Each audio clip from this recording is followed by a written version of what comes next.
And we're live.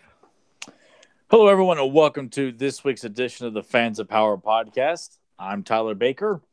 With me, as always, is the Rotten Amato, Joe Amato, and Nasty Nate Kennedy, who has stepped out to have like a memorable bowel movement or something like that. I don't know. We'll find out later about that. Something.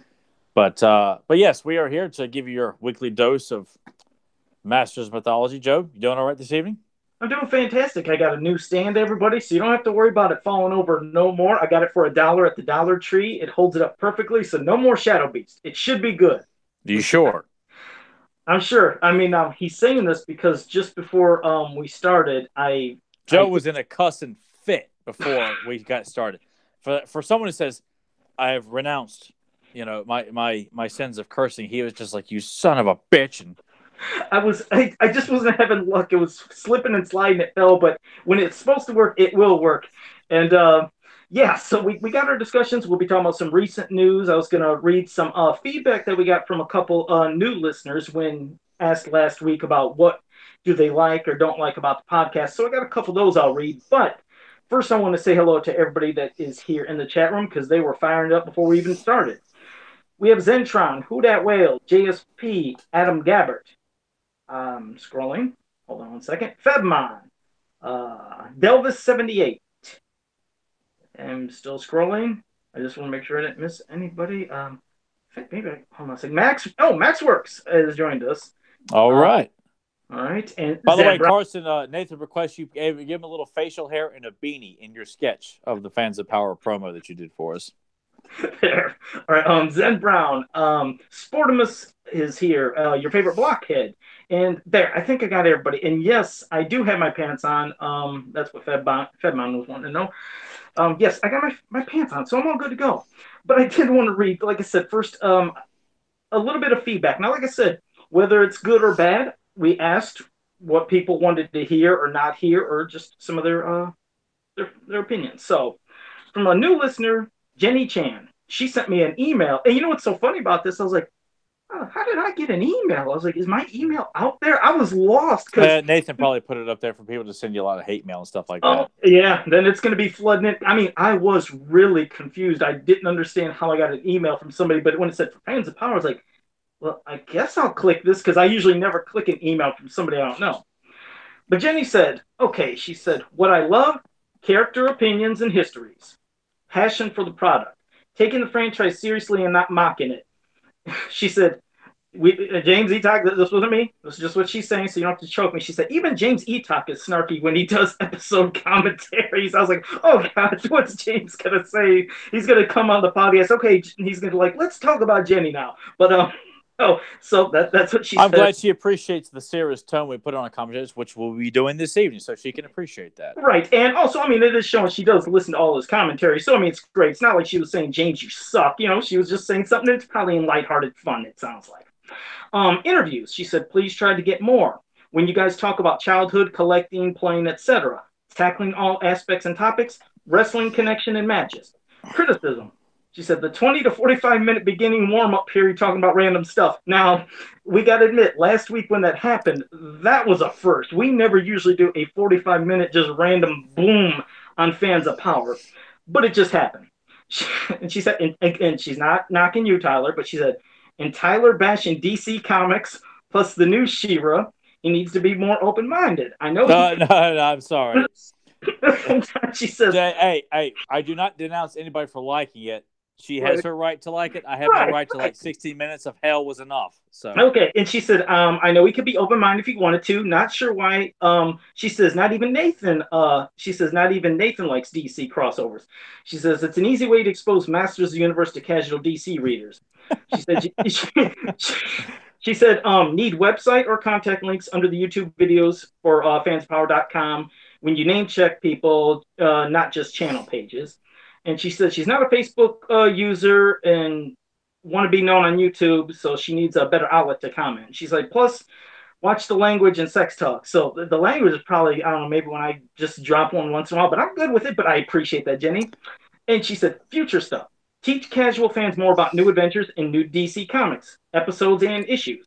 Lots of podcasters wax nostalgic about Filmation, mini comics, and 2000X stories, but how about the stuff no one knows about? And she says, and let Nathan on the whole show, even though he's still learning about Masters. His questions are newbie friendly, and he keeps you and Tyler honest, like asking what graham cracker is. So, and she said, God bless you. And she says, you have a consistent He-Man podcast, and I love it. I wish I grew up with the three of you. And she says, keep up the great work.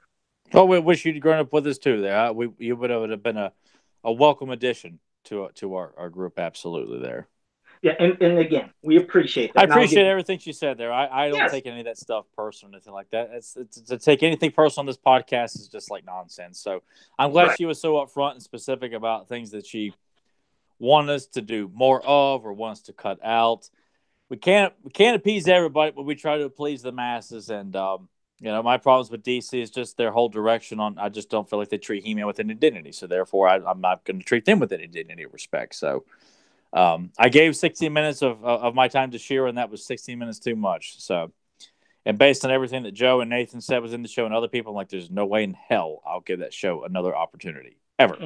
Well, but I'm glad if she enjoyed it, I'm glad she did. I just wish I could have too. So, exactly. But I'm glad she took a lot of time to put into making a long list of likes and dislikes. I appreciate that. Yeah, and it was real in depth, and do appreciate that. And also, Grimbot has joined us, so thank you for joining us as well. Welcome, bud. And a Megator has joined us. I don't know if I missed anybody while I was reading through these, but I just want to give one more fan feedback, and then we'll get into some of the recent news. Patrick Arthur O'Keefe said, love the show, guys. Requests for topics on upcoming shows, Mondo's Masters line. I think the He-Man looks pretty great, and I like the Barbarian slant. My wife pre-ordered it for me, my birthday, and I'm stoked. Speaking of the Barbarian aesthetic, the original comic first appearance is one of my favorite renditions of He-Man, and in fact, Ular is my favorite of the classics line. Anyway, not to digress. Other than that, any comic story arc, review of Filmation or comics is a welcome topic. Keep up the awesome work. So thank you for that, Patrick Arthur O'Keefe. So I didn't know what you thought of it, but yeah, that's some more feedback, and always welcome, always appreciate it. Absolutely. Now, just a little thing for recent news. I mentioned it last week, and I think when I told Nathan to put the description, I screwed it up, and I felt like a moron. I told him to put Funko He-Man news when I meant to say Loyal Subjects He-Man news, because those were the things that were supposed to be coming out like at the end of last week, starting to this week at Hot Topic. And they have finally started seeping into some stores. Not all of them got them, so remember, if you guys are looking for them, they should be just popping up at stores anytime. In fact, I find them to be really helpful people. I went into Hot Topic, and I go into some stores, and I'm not saying it's me, but I don't know if all stores act like this, but sometimes I go into a store and you're not even greeted. They don't even greet you. And if people do greet you, it's like they make you feel like, like you're a burden to them as being a customer. But I walked into Hot Topic, asked about the Masters Universe Loyal Subjects Wave 2. And the girl was like, oh, let me check. And she's trying to, like, I don't think it's in. And then another girl came around the corner. She's like, what's he looking for? And then she started explaining it. And I'm not kidding you, a third girl. I was sitting there talking with these three girls for almost 10, 15 minutes. And then they were kind of asking about Masters. And I was explaining stuff in horror. But just the friendliest damn store. You made it sound like these three girls are coming up to you like a bunch of groupies in Hot Topic. Like they see you, it's like, oh, he's that guy on that podcast about that property. We don't know what the hell he's talking about. Were they like, will you sign our boobs, Joe? Sign our boobs. The funny thing is, I wanted to say, there's somebody at my door. Hang on here. What? Okay. I don't know. Hang on. All right, go ahead. All right, guys, you don't know this, but Nathan's coming to the door. We planned this big surprise for Tyler, so just watch this. This should be fun. We'll see what's going on. Hold on. You can hear him in the background. What are you doing? Hey. Oh, check this out. This will be good. Wow. This is good.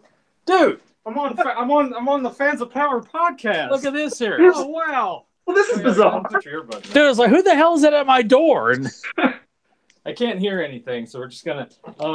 Hey man. All right, you know what? I'm taking the headphones out. You're gonna have to back up.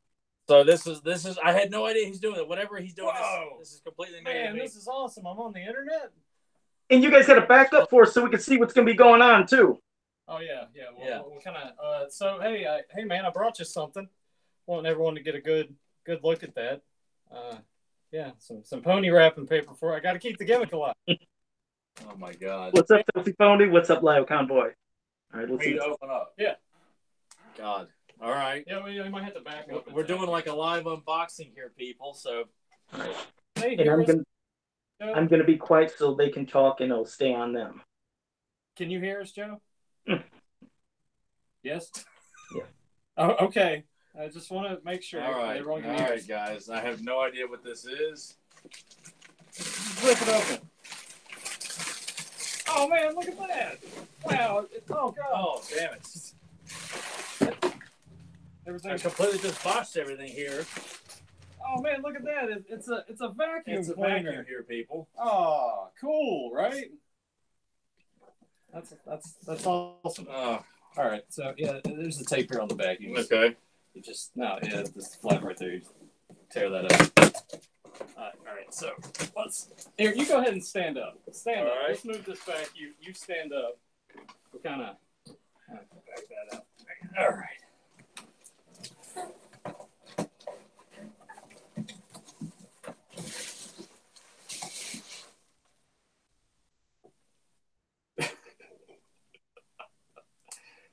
Head's in there somewhere, I think.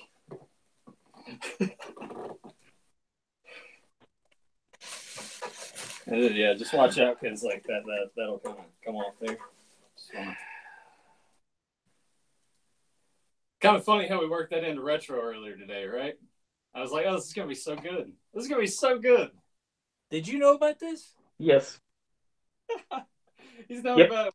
It's been what, about a week or so, Joe? Yep, I had it planned. I said, Nathan, you got to do this live and take it right on over to Tyler during the show, and I'll just keep rambling at the beginning. Well, who the hell thought I would actually own a piece of the Eternia playset after 34 years? Oh my God. That thing's a lot bigger than I thought it would be. You know, like seeing pictures of it on the internet and everything, all right, but you've never seen it to scale with like a person or anything, or even like figures in front of it. So when it came in the mail, I was like, wow, that's actually pretty big. That's pretty cool. Tyler almost looks choked up, man. That's awesome. Yeah, I actually do have like water in my eyes right now. I sincerely do. Like oh my God. Like people who don't know, this is the holy grail of like He-Man items here, to be given a part of it here. Well, it was funny because on Retro earlier today, we were talking about like Christmases and toys and just Christmas mornings and things like that. And I threw out the Eternia playset because that's sort of just been one of those things that he's just like, I would just like to have the flag. And I was like, it'll be perfect. God, man, dude. Thanks so much, man. You're good. That's awesome. Good, man. I mean, Dude, on top of this here, guys, the guy bought me the first actual appearance of Venom today, earlier, on top of all this here. You know, I'm like, I just, give me a bucket, man. I'm going to throw up here. God. Joe, were you, like, what was your part in all this? Well, my part was Nathan messaged me a picture. He said, look what I got Tyler. And I was like, oh my God, he's going to flip. I said, but I tell you what. I said, you got to give it to him live on Fans of Power. I said, what we got to do is, I'm going to ramble at the beginning, and while I'm rambling, you just drive your ass over there as quickly as possible and give it to him, but just... I'm like, who? I could not tell because I see this big... I thought it was like some guy asking, are you registered to vote? Or something. You know? We just had to see this live, like just this cool reaction, because that's something, man. It's cool seeing you speechless and you having a piece of something that you've always wanted this long. I got to sit down, man. This is great. I won it in an eBay auction. I sent the picture to Joe. I'm like, hey, I won this in an eBay auction. I told him the price, and Joe, what'd you say to that? I said that's a good ass price that you got it at. Yeah. Sorry, it's not the rest of it. I don't give a shit. I do not care. This means But it doesn't have the rail pieces, man. It doesn't have. I don't care, man. Nathan, it might be quiet the rest of the podcast. It might be just me talking and you randomly talking when you get home, and Tyler might just be speechless, just staring at Viper Tower. I can't believe you just all this was just done like Well, let me go ahead and get your stuff kind of back on there. I'll leave it. Nothing at this point. You knocked over like a kick bag. Oh my God. Yeah, anybody new to this podcast, this is a first. Tyler is usually not speechless, but we knew this might hit him, might get him right into the heart because he's wanted Eternia for as long as he's known it. You know, he never really knew about the play set when he was younger. He talked about how he's seen it in the mini comics, didn't know that there was an actual toy of it until years later. And yeah, he's always thought he said, I'll probably never own a piece of that play set ever. And Nathan was able to acquire that on eBay at a really good price. So that's pretty cool. And this is the guy that talks probably just as much as me. So seeing him quiet that's a rarity. All right, man. All right. Well, I'm going to go ahead and head back because we do have more of the show. No, without another hug there, bud. Oh, there you go, brother hug. God, man. All right. All right. I gotta gather my thoughts here because I don't. How the hell am I gonna go on now? God. All right, I guess I'll see everyone in about 8 to 10. Well, I gotta once I get home, the dogs are gonna go crazy, so I gotta settle them down first, and then I'll be back on the show. God. All right. See you in a bit. Yeah. Tyler. Yeah, you can collect yourself if you need to and relax. I better do that. Oh God. Jeez. Oh my God. Well, how about that, man? Pop your earbuds in. We'll relax. We'll settle. And God, I can't believe this. Yeah, we're waiting for about a week for this to happen and just to see the reaction. We wanted to make sure this was live and on Fans of Power and just see what you were gonna do. So that was pretty cool. So I was waiting the whole time. I was like, when's that doorbell or when's it gonna ring? When's there gonna be a knock? Every bit of that, man. Oh God. Well, pop your earbuds in. I'll tell the fans something while you're collecting your thoughts. Yeah, you go ahead and hook everything back in. Oh, he had a Joe moment. Look at that. See, he got so excited. He's had a Joe moment. His tablet flipped. Uh-oh. This is what usually happens with me, everyone. I usually take a... There we go. He's looking for the earbuds now. Oh, and I bought a new set today. I got these for $1 at the Dollar Tree as well. So I got my new earbuds. He's almost set. He's almost ready. For those who are probably going to be listening, I'll be like, what's going on? Then Brown said I called it. Almost back on.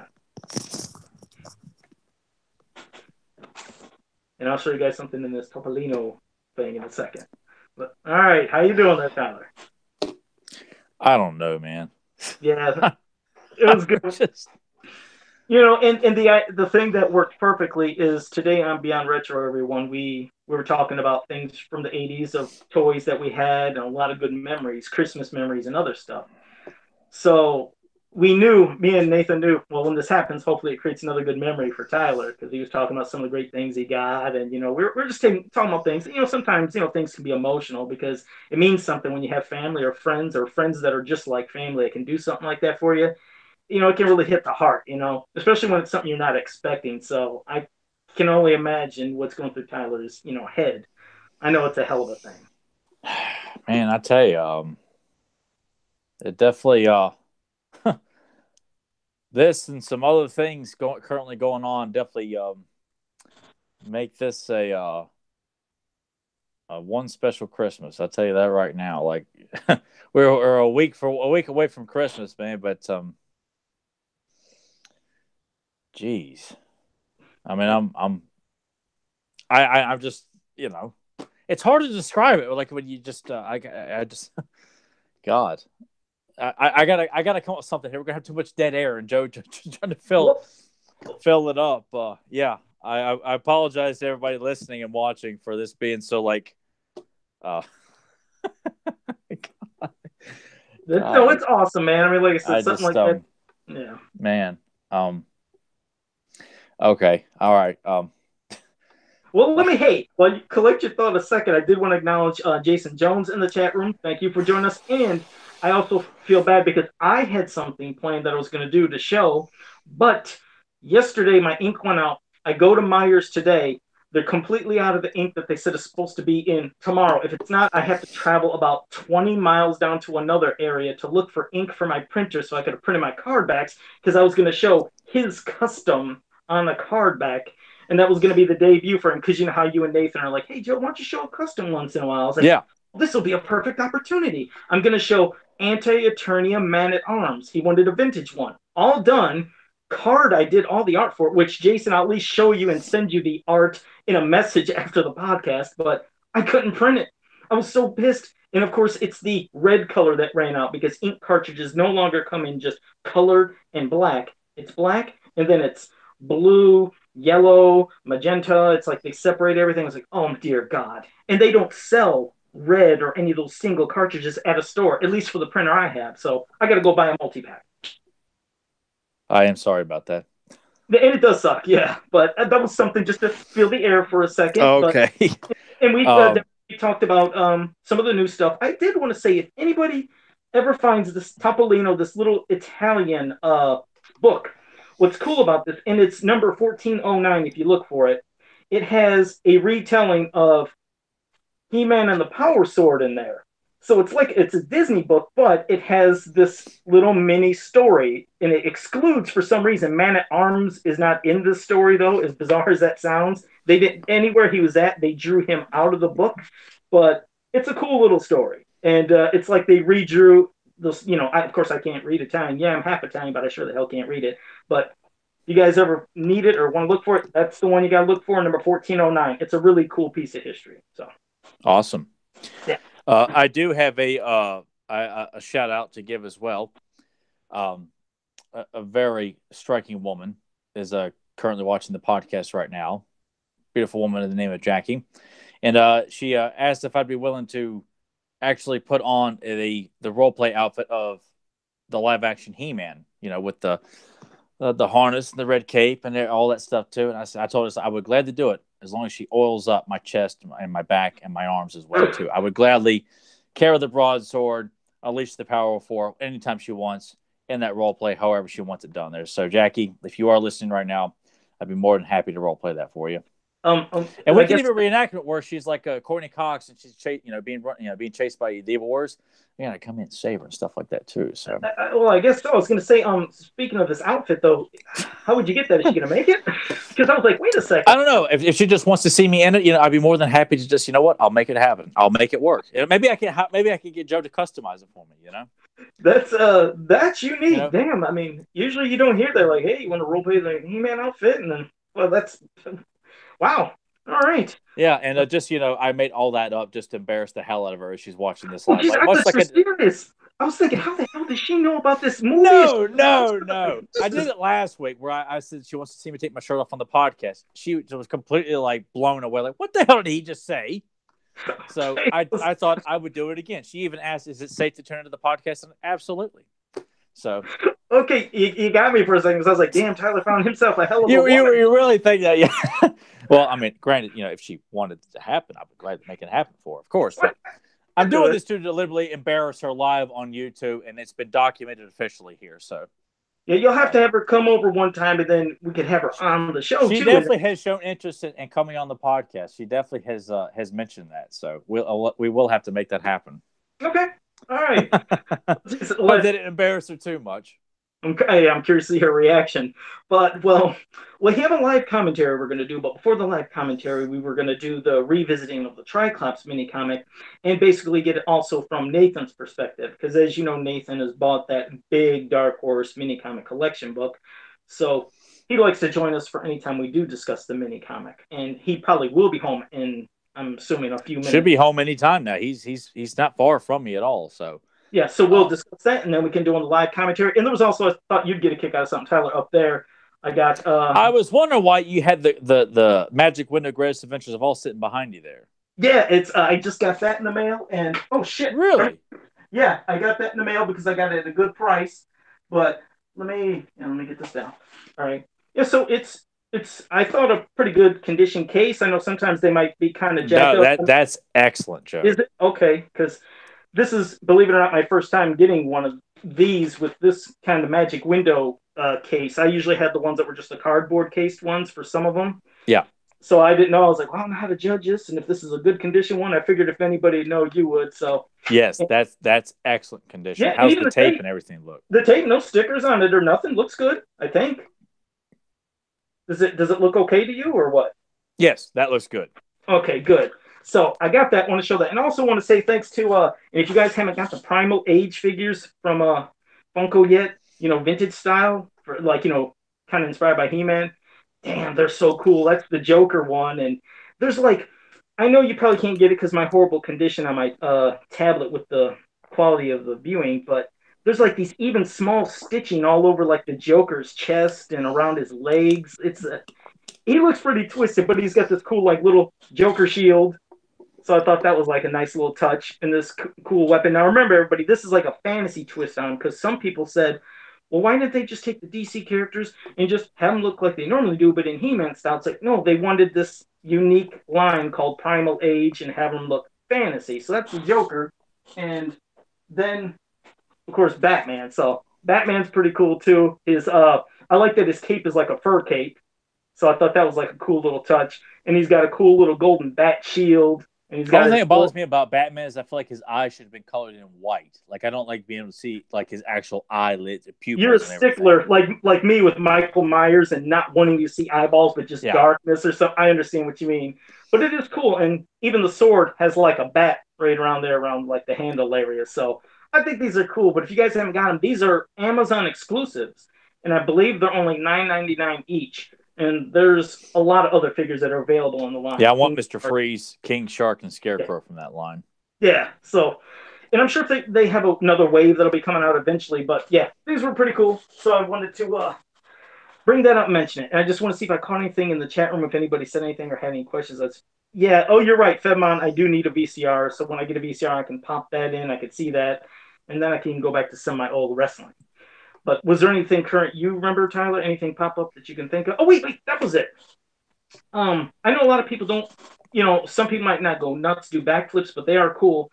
Those little Mega Construct figures that were being made, which are kind of cool. They've had 3 waves so far. And I think a 4th wave was supposed to be coming. I didn't know if it was soon or X amount of months.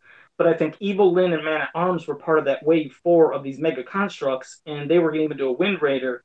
I thought I was seeing something written online where they said that they're apparently canceling Wave 4, and that's not meaning just Masters, whatever else, because each wave has other toy lines or, other properties, entities that are part of these lines.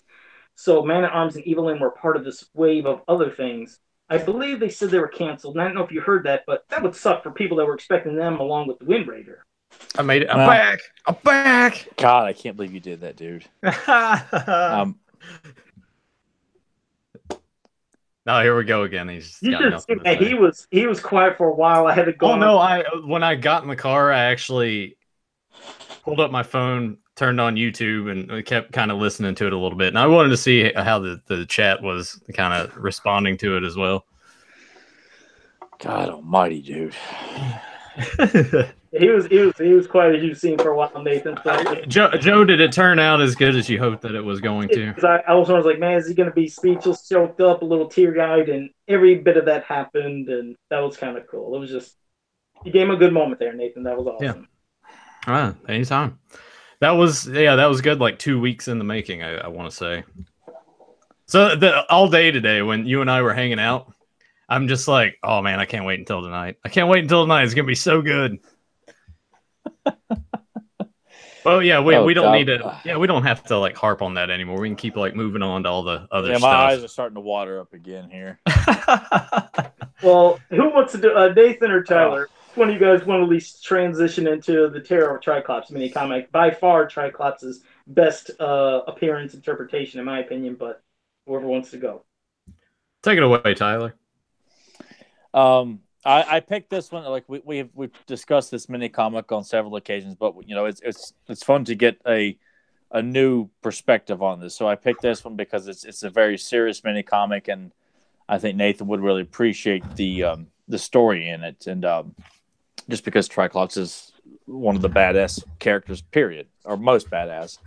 And I think it's got one of the strongest portrayals of a villain of most of the mini comics, next to Clash and Ruth in a Hordax mini comic, of course. But Terra Tri-Klops is right up there, and it's just it's a very strong portrayal of the character with a sense of honor, but also like a very cold, calculating portrayal of the character as well. And I was like, this is a prime like example of like getting someone else's perspective. Does Nathan see this? Do you think we're out of our minds, or what? So Nathan, did you live up to the hype or logic behind choosing this choice for you to kind of get an idea on it? No, I still. It's God, just, I can't believe you did that. This is what's going to happen the rest of the episode. When I got him those Spider-Man comics for the next 2 hours, dude, thank you. I'm like, it's good. It's fine. Like, you're welcome. Like, anyway, no, this is actually really cool. It's nice to see Tri-Klops in a different light than what you see in the Filmation series, honestly.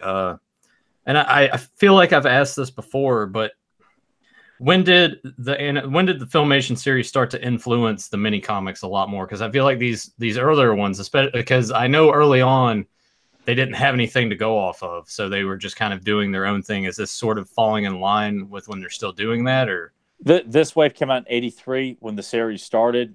Okay. So I think come '84 you start to see a little bit of influence, like the way Beastman, Skeletor are drawn. Tila is drawn. They all tend to look like, because Larry Houston worked on a lot of those, and they tend to resemble a lot of the Filmation aspects. Not all of them, but a lot of them. Definitely. Time. Yeah, but yeah. Yeah. But no, I think one of the coolest things is he's just well known throughout this universe as just being like a superior warrior, and Skeletor is struggling with the fact that he can't defeat He-Man, so he's like, I'm going to hire this guy. I'm going to convince him, and it's just how can you not root for this character? It's I don't know. But it was Does cool. it make you want to get a Tri-Klops Classics figure? Not for that. Not for the price that they're going for on eBay. No. Eventually, I'm sure we'll get one. But you're right. Eventually, I'll get one. But most of those, even loose, are still close to, if not well over $100. Some can be very pricy depending on the figure. Some get more and more, and also I can get a Viper Tower for way less than that. First, let me say hello to Wiley Walt in the chat room. Thank you for joining us. But no, what I liked even at the beginning too was that Beastman is the one that even suggested to Skeletor to hire Tri-Klops. That's what I thought was cool, because with Skeletor and his constant failures and not being able to beat him, and of course Beastman brings it up. I thought that was kind of nice, and I also like that when he was brought. I've said it before, but it is just so cool. Is when he's brought by Skeletor through a spell to where Skeletor is at. And he's basically talking right back to Skeletor because he didn't know who he is and doesn't care, and how Beastman doesn't like that. I love how Tri-Klops just grabs Beastman basically by his throat, just holding him up against the wall, and is basically threatening to use his fur, his pelt, for to hang up in his bedroom or something. I like how just awesome, strong, and cool Tri-Klops is, but also you find out. When Skeletor's bringing up this plot about, there's somebody that I need you to fight. And if you could do this, I could share the wealth or the power of Castle Grayskull with you. It's like he's making all these promises. He's basically saying for He-Man. So when you see throughout this comic what Tri-Klops does to everybody, I mean, I love how he dismisses almost like nobody is even a challenge. It's a combination of Skeletor, as you've seen, Nathan and Tyler, Skeletor using his magic to mess with some of the heroic warriors' minds, Battle Cat, Ram Man, and then just seeing with Tri-Klops, I love when he knocks out Battle Cat. I was like, who knocks out a tiger? Almost like Wiley Walt mentioned too, but Jesus, he knocks out Battle Cat. Ram Man flies at him, and as he flies at him, then he takes his hand and just shoves him down. He backhands Tila. He basically almost hands it to He-Man too, but I mean, we get into more of that, but this is just, I was like, this is one awesome warrior, but his goal was basically going after He-Man. That's the person he had to defeat, and if could have been done and wanted to, you get the impression that he would kill He-Man if he had to, because that was his goal. Because because he thought everybody else was dead. He-Man thought that that Tri-Klops killed off everybody else. And he was like, no, they're not the ones. They were just in my way. You're the one that I was coming after. So it shows he does, like Tyler said earlier, it's like a code, almost a thing of honor but also it's his mission. It's one thing to do. He's not there to kill the other three. They're in his way. Yeah. Objective. I mean, that's basically like he's always set on missions, and it's not really established that he's good or evil. He does what he needs to do. Like the part here where Skeletor brings him in, and he's like, "I don't care who you are. You've interfered with my mission to vanquish those demons. Send me back or die." Like he doesn't care, like what side of the coin you're on. If he needs to take you out or you're part of the mission, he's going to do it, and that's. A lot of people tend to gravitate towards those characters. He's almost like a bounty hunter in this, more or less. Yeah. So, go ahead. No, I was just saying, I really feel like, Tri-Klops, even though I like him in Filmation, but he, definitely was not given enough to work with and not as strong a portrayal as I would have hoped, even though he has his moments. But I felt like that's an idea that I've like is sorely overlooked in general. Like, I mean, we've got bounty hunters like Tuvar and Badger before, and a couple of other ideas floating around that are similar to that, but nothing like that. And it's a shame that we never got to see Tri-Klops used so dominantly like that. I don't like him as a scientist. I don't like it at all. People like what they like, but I just feel like you read this mini comic, you're like, why the hell would you want to see this guy in a lab creating technology for Skeletor? Like, why wouldn't you want to see him as this bounty hunter running around, spying and taking out, certain, bounties left and right, running into He-Man? It's an absolute waste, I just, and that's why it's just like, we like to push like the serious aspects in here. We don't like to be snarky to kind of play off of what our friend Jen said. This is, Joe, were you laughing at me? No, I was laughing. Just we said snarky. I was like, I think I know what he was referring to with Jenny's comment about somebody being snarky. Yeah. So, Lacey Dean, thank you for joining us. Go ahead, Tyler. But yeah, I just find it such a refreshing aspect because of all the mini comics that we've got, I think the portrayal of just one villain, I think. Even over like Clash of Arms and the Hornet mini comic, I think this portrayal of Tri-Klops is probably the most what's the word? It's the most oh God. We're gonna let you struggle on this one. I was like, oh God. I'm drawing I'm drawing nothing but blanks here tonight, people. Maybe a best of 4 character building, possibly.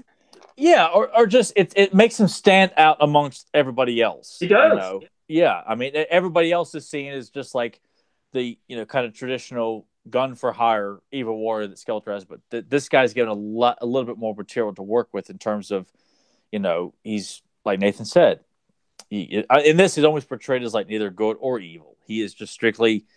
He works for the money. He works for the mission. That is his sole purpose, is to complete the mission. If it means taking out the good guys, so be it. If it means taking out the bad guys, so be it.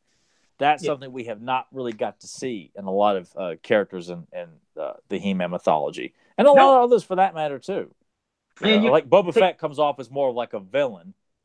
Yeah, as opposed to... Like you said, Tri-Klops didn't really feel like a villain or hero. Just he's, like you said, gun for hire to do his job. I mean, even at the end... when he's laying down and he says, look out, because Skeletor appeared and is going for that blast, for He-Man to move. So he even kind of warned He-Man there. I mean, he could have just let him get blasted and He-Man took... Well, I think that was, to me, that seemed like more of a mutual respect between warriors. Like, after their fight, he's like, you know what? He's really good. Because if he was evil, he could have just let that blast hit him, but he didn't. Yeah. So I like that. But I also like the small little details that... it's something you maybe don't really pay attention to a lot of times in the comics, but when you look closer, it's like, that was pretty cool, and you could see it. Like, okay, was at the beginning when Beastman was getting ready to attack Tri-Klops, and Tri-Klops is facing Skeletor, but then he turns around and catches him, and of course he's wondering, how did you see that? And of course we know Tri-Klops with his 3 eyes, but if you look closely at that scene, you'll see Tri-Klops' one eye, and then that other eye was actually turned and had this evil kind of like sneer at Beastman was showing. I noticed the double look at him, and I didn't know if you guys picked up on it, but I was like, that was a clever little thing. That was basically showing that's how he's seen him, was just this little sneer off to the side. But it's just such a small, intricate detail, but you get the gist of what they were trying to, say in the comic from just that little panel. Have you guys ever sort of discussed that, like having those eyes around his head? Have you ever thought about just how he just sort of shut one of them? Or are they all just on? Like, are they? Yeah, individually, he could. Yeah.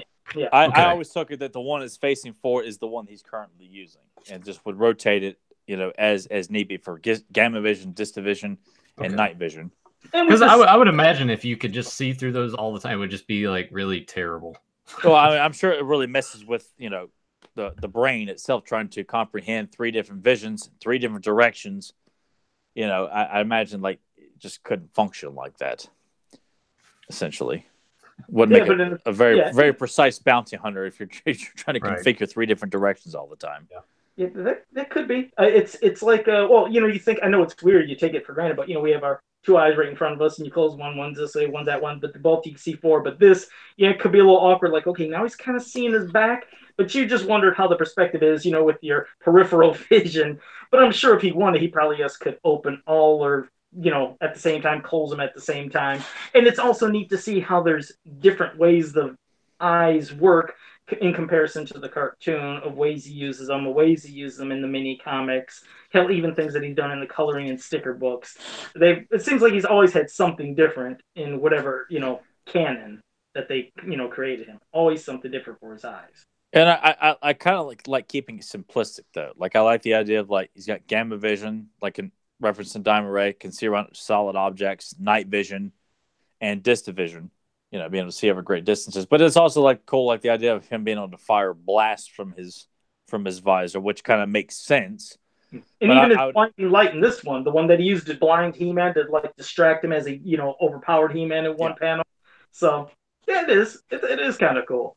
But you're right. I wish this is something that I wish we could have seen more of, or not more of, that we could have seen in the Filmation cartoon. But maybe a bounty hunter aspect, and with the swords and all that, I don't know if that would have been too aggressive. I don't know how the things worked back then, but I wish we could have got a bounty hunter feel instead of, like you said, maybe that tinkering scientist / inventor guy. It's like, it was still cool, but we didn't get enough of them. I mean, how many episodes was it again, Tyler, that he appeared in? It wasn't many, was it? What, in Filmation? Yeah.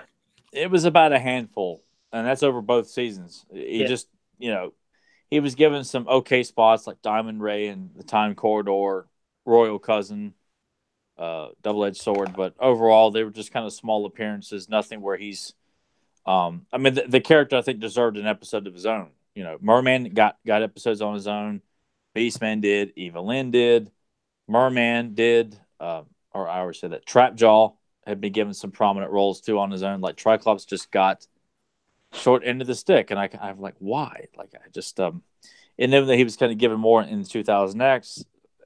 I mean, looking back at it, they were okay, but I just don't find it to be as dominant as I think the character should be portrayed. Like, I feel like the guy should be held in more higher regard as a very, very serious threat in the mythology, and not just the scientist or the bumbling muscle that can get the job done sometimes, or just listens to Evil Lynn. I just I feel like there's so much more to that character, and this story alone just makes you like, why can't we get more of that? Why can't we have a new He-Man comic book by DC that takes this idea and runs with it? Like, Blade is a bounty hunter, like it was said in the movie. But I've said it before, and I'll say it again. I've always figured Blade is the opposite of what Tri-Klops would be. Blade is the cutthroat. Blade is the guy that wouldn't hesitate to put a knife in your back and not really care about honor. Tri-Klops has got that, and that's why I feel like a testament to our good friend Penny Dreadful's work. The idea of kind of setting up a bit of a feud between Blade and Tri-Klops. And I think that would be a great rivalry to set up, whereas Tri-Klops, they're kind of like constantly butting of heads in terms of like how they conduct business for Skeletor. Whereas Blade is like, I don't care how it gets done as long as I get it done, whereas Tri-Klops wants to kind of follow, he's not going to take out anybody unnecessarily, whereas I clearly see Blade would use torture and probably took great pleasure in taking out people that probably had nothing to do with what was going on, just based on the malice of the character we've seen in the movie. So, well, I was gonna say before we pass it to Nathan, because Nathan, we got to get more of your thoughts, especially when we beat the hell out of the people in the comics. But I did want to say hello to Kevin Sharp. Thank you for joining us. Hey, So, Kevin.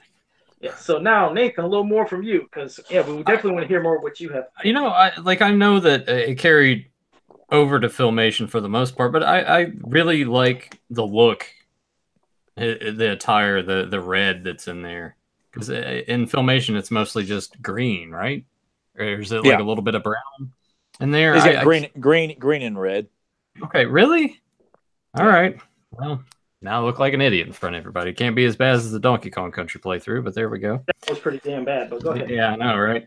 I also want to say that when you catch up to Ram Man, He-Man, and Teela's looking pretty. She's looking pretty good right here. Doesn't she? Yeah, in this shot. You seen He-Man? He was trying to, like swoon her right there when he was talking to her, Fair Teela. He was trying to, yeah.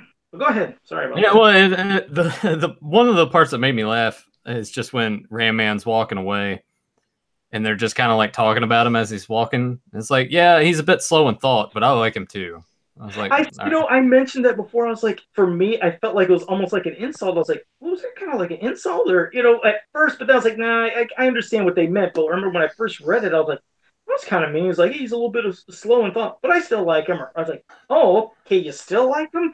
It used to, believe it or not, when I was growing up and reading that, it used to always upset me reading that line. But I understand. I know they didn't mean it like that. No, I know that because I didn't take it that way at all. I took it as more of they think of him as action first, think later kind of way. Like he's a brute. So anytime you kind of see it here when they fight, he's the one that attacks first. So if he would have thought it through a little bit better, maybe.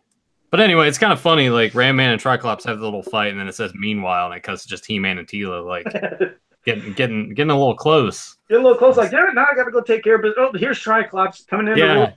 Tri-Klops, the cock blocker, shows up. Oh my god! Well, I'm glad you said it. I almost said that, but I was like, I can't say that on the podcast. But leave it to Nathan. He'll. I'll do it for you, Joe. I'll take that bullet for the team. Joe's been washing his mouth out with soap here recently, so someone else has got to pick up the language barrier. You know what's funny is earlier Beyond Retro when I sat there, I was like, man, Nathan, you were playing like crap, and he was like, Joe, you didn't want to say crap. I was like, yeah. I'm like, you can't say this on this show, Joe. And he's like, all right, fine. And then when he repeated the sentence, he made sure to lessen that word in his voice, like he quieted it down a little bit. Yeah. Yeah, tried to be nice, but Sportimus said I'd be slow in thought too if I ran my head into everything. That's it. Yeah, that's kind of like how I was looking at it. Just it's based off of how his character is. And plus, it's just it continues what's in the. And I think it's probably what it was intended for anyway. A character that rams into stuff. You're going to make the character the kind of simple-minded. Kind of just sound like an oaf, just like oh yeah. Like it would kind of remind me of like Juggernaut, like hearing that voie in a way. And even though Juggernaut's very intelligent, though. You know what I'm trying to say. I know what you're trying to say. Oh God! But no, it's kind of it's just cool. Like he's got him down, but it doesn't last for too long. But it's cool to see that, and that's kind of what you want. And they try to do that with Superman, but it's like, all right, Kryptonite. That's it. It's nice to see He-Man be in an even battle and kind of lose a bit of it for the beginning. But then he hulks up and everything's good again. But just pointing the finger and Well, this He-Man, as you've seen, this isn't the one that would be Prince Adam turned into He-Man with the whole power of Grayskull. Yeah, this is a He-Man that probably, if you'd want to say, didn't have, at least in this kind of canon of comics with the Texera drawings, the Superman He-Man stuff. He was just a very strong warrior. Yes, power of Grayskull with sword, but not. But to see Tri-Klops coming in and being able to take care of business like that was just, for me, it was always just, it does, you love seeing your hero put into a situation thinking, oh God, what could happen? I mean, he just came in, he knocked Battle Cat out with a punch. Ram Man, he used his momentum against him and knocked him down with a punch. He back slaps and backhands Teela. And then he's kind of getting the best of He-Man at some point. And you're wondering, wow, what's going to happen? But yes, He-Man gets the upper hand here, going to Skeletor at the end, but you like that. You don't always want the hero to completely dominate a comic or a cartoon, because then where's the tension? Where's the story? It would always be the same stuff. They have to be put in these situations, which gives you that kind of moment where you're, what's going to happen, you know? And this one did it great, especially with Tri-Klops. They just portrayed him beautifully in this mini comic. I was gonna say my favorite part, like just art wise. Yeah, God, this book's so heavy. Need Tyler's arms. I like this part right here where it sort of just zooms in on his face, like just the shadowing and everything there, and then the way Skeletor's face is drawn. Oh, that's probably, it is. Yeah, that's probably my favorite part, like art wise. It is. It has. Oh no, Grimbot. No, I know it's from the, like he said, it is from the Prince Adam era. No, I know that. I just meant with these stories of all the ones with Texera, they didn't do the acknowledgement of Prince Adam. That's all I meant. You didn't never see Prince Adam turning into He-Man and this or Ram Man's one or Tila. That's what I meant. But I know what you mean, and I appreciate that. But yeah, Tila with her hair down, thumbs up, like that. Yeah, we should have got more of that overall. Fedmon's mocking me because Fedmon said, Joe, sometimes we still get a still picture of you. So did you hook that tablet stand up right? Well, I did, but I did notice that I have been getting just my avatar picture once in a while. I don't know if it's because I'm too close or not close enough. So I don't know what to do. But you guys, it could be a thing too where like my video quality towards the end of Retro started to get kind of Amato-esque. And I think that's a catchphrase now. Amato-esque is when you have crappy video. Okay. Yeah. And I think there might just be something going on a little bit with like Google, like the networking of YouTube and Gmail and all that stuff. Because when I went to upload the audio for Beyond Retro, the audio file, so I could send it to Doug to upload it to the website, normally it takes 2 minutes or less, and it was showing me like 8 minutes. I'm like, what?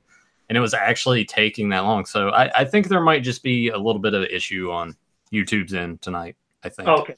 All right. They'll at least explain it. And then when you either that or your tablets just, I don't want to jinx it because we need to have shows next week. But it is old. I mean, if I could get my mirror, I might even be able to show you. Like, can you see my tablet and can you see the? I can't even see anything right now. Oh, shit. Okay, wait. Can you see a tablet and a stand or a gold stand? I don't know what you guys. We can see your face.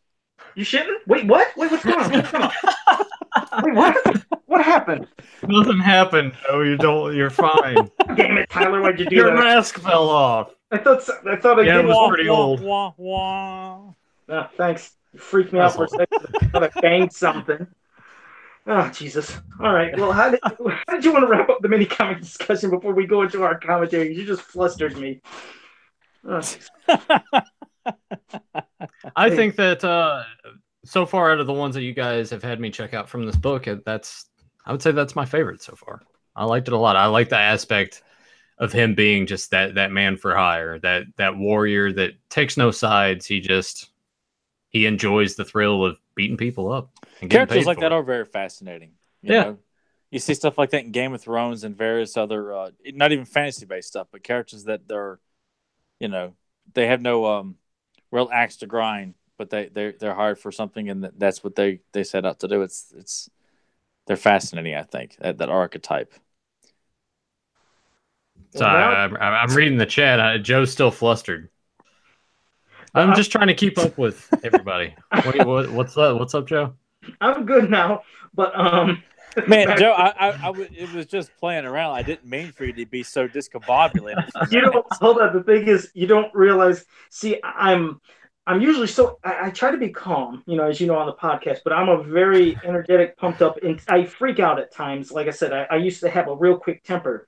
When you said that, no, here's the thing. When you said that, my face, I felt it turn red because I got nervous. I actually thought I was unmasked for a second. I thought, hell, though. Even though he sees the mask in front of his face, somehow it's no. I thought I bumped it because when I hit stuff and move things, I bump around a lot, and I actually thought part of my face was showing, and it freaked me for a second. So I got real hot. I could feel my blood pressure. And now, would your instinct be say, "No, look away, I'm hideous," or something like that? Oh Jesus. So yeah, I'm a chicken. You really are shaken up by that. I could just tell in your voice, like he's not faking. He's selling it. Yeah, but like I said, I've relaxed out. Well, I'm sorry, Joe. That was just meant in good form and fun, and I apologize for scaring the bejesus out of you there. We saw Joe's bottom lip. It looked kind of chapped. He might need some chapstick. Yeah, I got some right here, man. It looked like Dave Chappelle's crack addict character, man. The guy who's drinking like Red Balls and eating dog doo-doo and stuff Tyrone Biggums. I love Tyrone. Yeah, he's like, you ever taste dog food? It tastes just like it smells. Delicious. We did that at the same time. That's pretty good. That was pretty good. Oh, Jesus. You freaked everybody in the chat room saying, like, breathe, Joe. Joe's wanted by the FBI. You almost gave me a heart attack. They said poor Joe almost had a stroke. Oh, crap. We're going to have to go into the commentary now, and then the fans can watch and listen along to the commentary. How about that? Yeah, right. Link is down below, so you guys feel free to click on that. And we'll give you time to get the link. You could do the dual screen. Tyler tell you how to do the countdown. And you know what? At the exact almost beginning of this episode, in the courtyard, I'm going to have a quick question. Keep your eyes open on the palace guards are in the background. I'm going to have one of Joe's stupid questions to ask, and either Tyler or Grimbot hopefully will be able to help me with something I think I'm seeing. But how do you know I wouldn't be able to help with it, Joe? I think that's isn't that a little, still can't come up with words, man. You're just like brain dead. There's not like one of those, social media terms for treating Nathan the way that you were. Judgmental. There we go. You're being judgmental. Actually, I don't think I've ever seen this episode, and I didn't have time to watch it before. I will say Nathan has at least downloaded the audio for this episode because he downloaded the audio for a couple of He-Man episodes for me when I was going on a beach trip years ago. Oh, it makes you think that I listened to the whole thing, though. I thought maybe you're just being a good friend. The whole Viper Tower thing really got to Tyler. It made him lose a couple words here and there. So yeah. Yeah, no one's ever seen him this way before. I didn't realize that. Did I leave out words when I just said that? No, like you said when you're trying to think of a word. That usually Tyler's quick. Yeah. I mean, I really am just. I'm an emotional wreck here. Well, this will get you back on flow here. If anything can get you going, it's a Filmation episode. Well, and I picked this one because this is an episode that is very near and dear to my heart. Is this particular episode we're doing commentary for, because you don't get one, not two, not three, but 4 action figure characters featured in this episode that blew my mind as a child on VHS. And still to this day, I get just as excited watching this episode because of the appearance of Cobra Khan, Webstore versus Mechaneck and Buzzsaw. And on top of that, you get Grandmere and He-Man fighting in an arena against a giant robot. This is, You lost it again. Oh, okay. Yeah. No, what's Tyler saying again? He's over there like... I had to itch my back. No. Right. Well, Tyler, remember, you let everybody know the name of the episode. Tell them how to we were watching Disappearing Dragons from Season 2, written by Larry DiTillio. Link is down below in the description, so make sure you click on that, and Tyler give us the countdown, and how to follow along. All right, I'm going to count down. 3, 2, 1, action.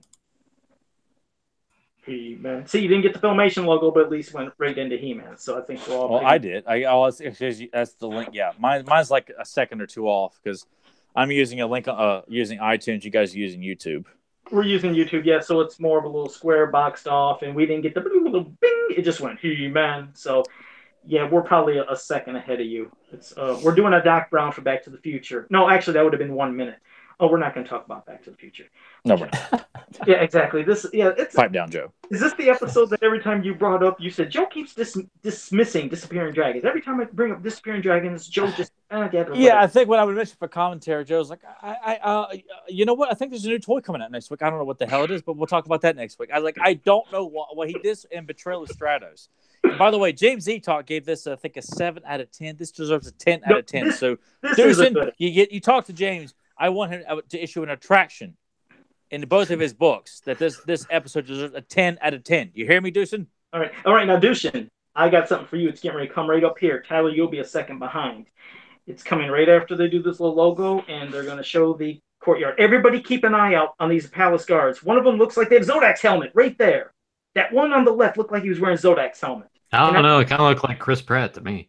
Shut the hell up. So, Tyler, did you see that? Did it look like... Yes, I saw it. It does kind of look like Zodak's helmet. Okay, I just wonder if that was an intentional screw-up or whatever, but here we go. Orko's trying to play some of this chess, and out of all people to get advice from how you going to get it from Cringer. You know Cringer ain't going to know nothing about it. I always thought like this was such an interesting... Even though I don't know how to play chess, I just thought this looked really cool, this whole You don't know how to play chess? No. I know how to play chess. Not that hard, really man. Good, Well, since when did you know how to play chess? I've known how to play chess since like 4th grade, man. I'll put that to the challenge. I played chess on Mortal Kombat though. That was pretty cool.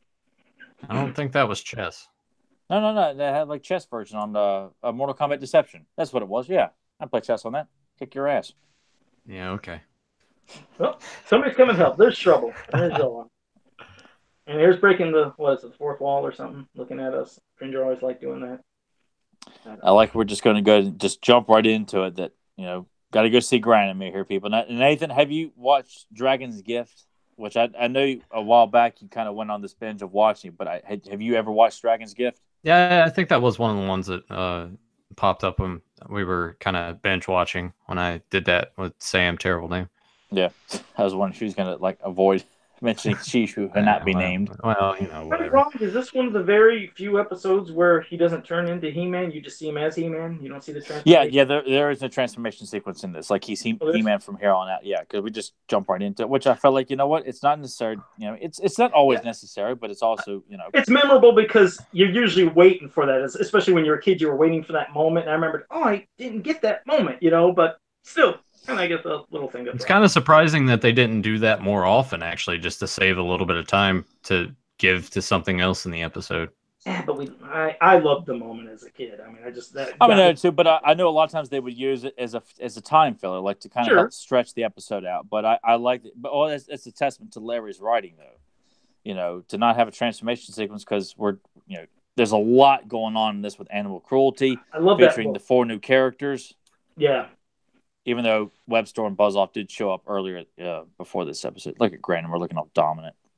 The thing is, and that's weird, it's rare you have the character that is good that looks evil, because Granamere just always looks so evil, this face all the time. I know, yes, he's the Grumpy the Dragon or whatever, but he's still a good guy, but he always looks so scary to me. And it's a different shape. Usually seeing dragons in different kind of forms, as you'll see in this episode. And I know Granamere has a different form to him, but he's still a freaky sucker, as you're going to see later. I mean, you're going to see how powerful he is, and I love seeing Granamere getting into action. That's something you always like seeing. But you're finding out here from Granamere, he's talking about all the dragons are disappearing, and he's hoping He-Man would be able to do it because he knows He-Man's the wisest of his kind. And I like that even though Granamere is a very I want to say he's a racist character, but he doesn't like humans in general. But He-Man's won over his attention, and it's like, okay, there is hope for humans, but he's the only one that he trusts. Yeah, and I like that he's open-minded to a certain degree, but only with He-Man. It takes a lot to win over his trust and his acknowledgement that you even exist in front of him. Yeah, because Granamere obviously uses his magic to try to do ways and find stuff, and if anybody can do something or find him, he's figuring He-Man would be the one. Here we are, people. This is when I just lost my mind as a kid with this panning shot. And who is it that's behind all this? Webster and Cobra Khan. Oh, man. I'd get giddy, too. I mean, anytime when you see somebody that you love in toy form that you didn't really see much of or too much of, when you see him, that was it. And I like their little relationship. And then, bam, here comes, of course, in a second, you're going to see Mechaneck and Buzzoff. And I love Mechanek's voice in this, but it's the best. And it was never the same after this. I hated that. Yeah, I wonder why they didn't stay with that kind of powerful. Well, Lou Scheimer did the voice too, and he just never could keep a consistent voice. I don't know why. I love the metal echoing effect, but I always pick on Buzzoff. I'm like, he's the Bill Cosby of the Masters of the Universe. Oh, shut up, Joe.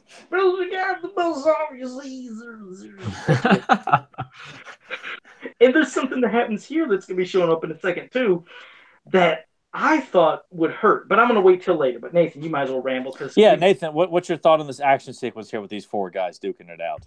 No, it's honestly, it is refreshing to see other characters instead of like the main core ones that always pop up. It seems like every episode. So I can see how excited that you got to just see like new people, new characters. And they were all awesome looking. They're all portrayed very strongly in this episode. Yep. Those when Cobra Khan did those arms, it always freaked me out seeing. Of course, eventually we get squeezed later on. But when I seen that, I was like, oh god, that looks so kind of freaky and gross. It's like snakes come out and grabbing. But what's getting ready to happen here to Buzzoff, this to me kind of shocked. Oh, I did like when Mechaneck did that spin. I like that was pretty cool. Yeah, that was cool. So I did like he got to do something. But this part when Webster is going to shoot those things into the wings of Buzzoff, I was like, wow, that penetrated his wings. I was wondering, was he in pain? Because I never thought of those as like just wings that are like mechanical wings. I always assumed those are part of Buzz Off as his, the creature itself. So it was weird just to see something get penetrated. I don't know if that did it to you as a kid, but as me, I always thought that, man, that had to hurt poor Buzz Off. I don't know. I've never thought about like if bees have pain receptors in their wings or not. I would assume that they would. Someone look that up in the chat and let us know. Yeah. And plus Grandpa probably knows. He's like, yes, actually they have pain. It's at a 20% less rate than it would be for the rest of the body. I imagine that it would hurt a lot less. Yeah, because you usually didn't see that kind of like the violence or anything getting punctured. So I just thought, wow, they actually were kind of bold. They punctured his wings, and that was kind of weird. But it was a moment just to get him pinned, anyways. And just the color schemes of these guys together, like Cobra Khan and Webster, they just look like such a great tag team, and I'm glad this duo was kind of kept together in various, in Journey to Stone City, Rock People to the Rescue. Like I really like to have seen more. And then Mechanic and Buzz Off were used as a duo in He-Man the Insect People and Search for a Son. So I just like the idea that established tag teams here. That's how I've always looked at these guys. And did it always bug you guys like how often Orko messed up things? Not for me. I would always get mad when Man-at-Arms would have a bug up his ass towards Orko. I'm like, shut up, man. You always got a problem. Yeah, but it's used an awful lot in the series, and I feel like, you know what, we don't always have to have Orko to be a klutz, because good writing makes Orko just as likable as He-Man. And I always wanted to see his magic work more. I know they had to write it to where there was the bumbling parts, but I was like, man, he didn't say the spell wrong. It wasn't like Madame Raz where she actually would say the wrong spell to screw it up. Orko was like, he'd say the spell right. It just didn't work. And so when it did work, it made me feel like, oh, God, Orko finally did something. Because remember, besides the sorcerers who's stuck in Grayskull, I was like, they don't have no magic users. That's why I wanted Orko to be out there on the field doing something, instead of, like you said, Tyler, screwing up. That used to get to me. Now, I really like, as I've got older, I really grew to appreciate. It's a cool shot, the three of them standing together, just taking off, going in search of Webster and Cobra Khan. But I really appreciated the whole storyline of animal cruelty in this episode. Like as a child, I just I was about the action and seeing new characters in this episode. But as an adult, it's unfortunate about cockfighting, animal cruelty that goes on in this world, and I really like how it's handled in this. It's not beating you over the head as an audience member watching this episode. It's weaved in so perfectly, nice and tightly packed into the story. And then it's really hit to you at the end when He-Man delivers the message. I think it's the single-handedly, like, next to Double-Edged Sword, probably the best moral of the entire series is the one that He-Man gives at the end of this episode. Because I used to see, not that I like to go watch them, but in my neighborhood there was a lot of dog fighting, and I hated the dog fighting. I used to see some of the dogs that were in front of the people's yards that when they were done with a fight the next day, and they were just always just messed up in the face. And good God, man!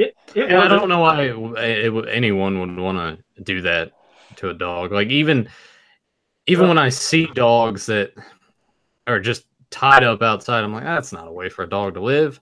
They need to at least just have a fenced-in yard to roam around if they're going to be outside. But I don't know. I do want to add that. I do want to add. I really like that shot of Granomir where it's sort of like looking up at him, like you're in Orko's perspective. Yeah, that was really well done. And what are the names of these three characters again, Tyler? These three people that just Kara, Bylon, and God.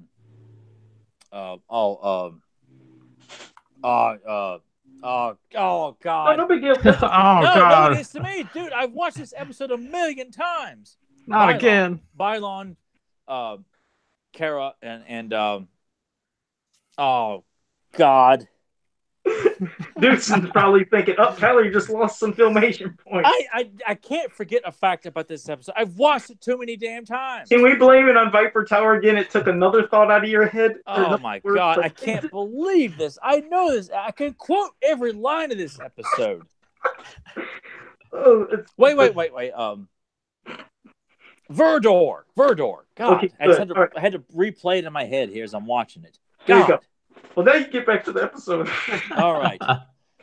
Man, but and as a kid too, like I really wanted to see more of Cobra Khan and Webster working with Skeletor, because I thought, like, I want to see them working with Skeletor, but as an adult, I can appreciate these guys are working on their own scheme to capture, Eternia. Like that's awesome. Like, again, it's a much more mature storyline that these guys are out on their own, doing their own thing, operating outside the Skeletor's parameters there.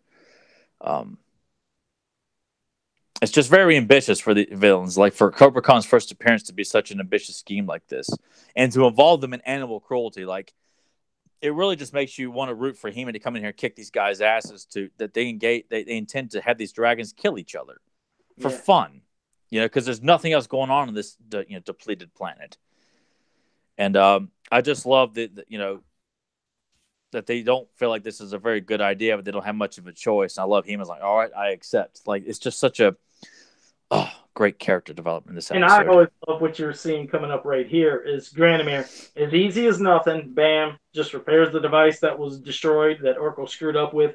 It just shows, again, the power of Granamir, of how easily and how good he is with his magic. I also remembered He-Man. I was like, damn, I want him to break out of that dome himself. I was like, you could do that, but then, well, Zay must have freed him out of that dome, and it leads to this big creature. And at least this robot is something that at least looks kind of intimidating, because there was sometimes that anticipation when they were gonna, oh my god, what's the thing gonna look like? And it usually fell flat, like those damn fire demons or whatever. Yeah, and this is one of the few times, like, the robot and creature, yes, does look very. And as a kid, I thought it was a very imposing robot, especially when these rings wrap around He-Man for this beautiful animation sequence of He-Man struggling and then snaps out of it. So people say, cool. Oh, that's bad animation. Yeah, go back and watch some of this stuff, and you can really see what some great animation is and what it looks like. Yeah, you won't find that in the new She-Ra cartoon, will you? But yeah, so, that's right. That's right. Never going to let that go. I thought we were well past this by now. It didn't happen. It would pop up one way or another. But this big son of a gun, it's doing a lot of different things, but it leads to something that, when I seen this one part, all right, now that's kind of cool. Sorry to kind of interrupt you, Joe. That's kind of cool how they animated him catching those. I liked it, how he catched it. He threw it back at him. This big son of a gun. Now he's coming at him again. He-Man. I always loved seeing He-Man do that one run, though. That always, you don't believe it. I tried to run like that as a kid. I used to fall over because I could not do that. I, leaning too far forward. But this, where you see he threw that son of a gun, and then he basically does this transforming thing. So he had a little transformer gimmick right in that. So you ran like that. You tried to run like that as a kid, and then as you got older, you started running like Steven Seagal, right? Thanks a lot for that. But at least that sucker wasn't as bad as the Monstroids when it did its transforming gimmick. So he could pass, because this guy looks like a badass thing. That would be something I'd love to see in toy form. And I think this robot is probably going to be used to kill dragons. Yeah. Exactly, and they would just be and that could be some.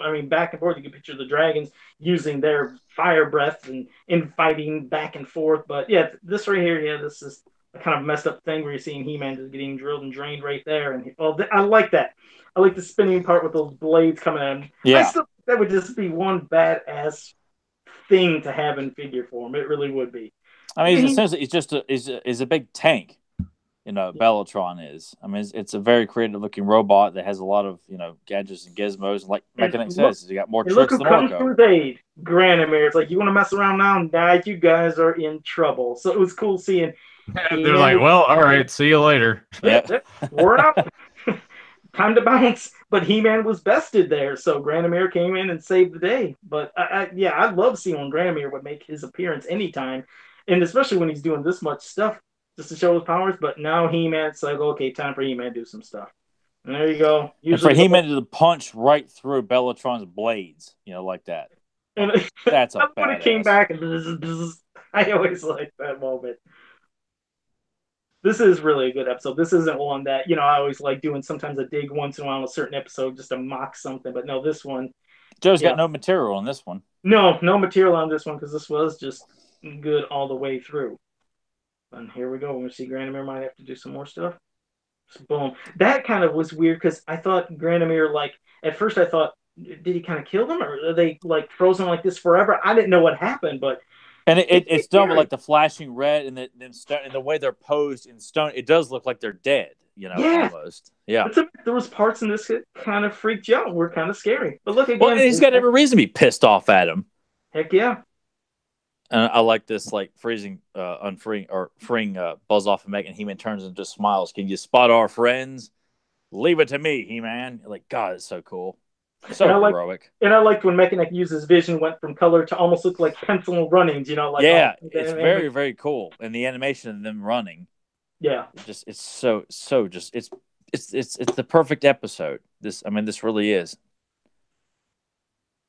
Oh, and here they come. Was this vehicle ever name checked? Possibly by James? I don't think so. It definitely looks like a Destructo tank from She-Ra. I mean, at least a similar look.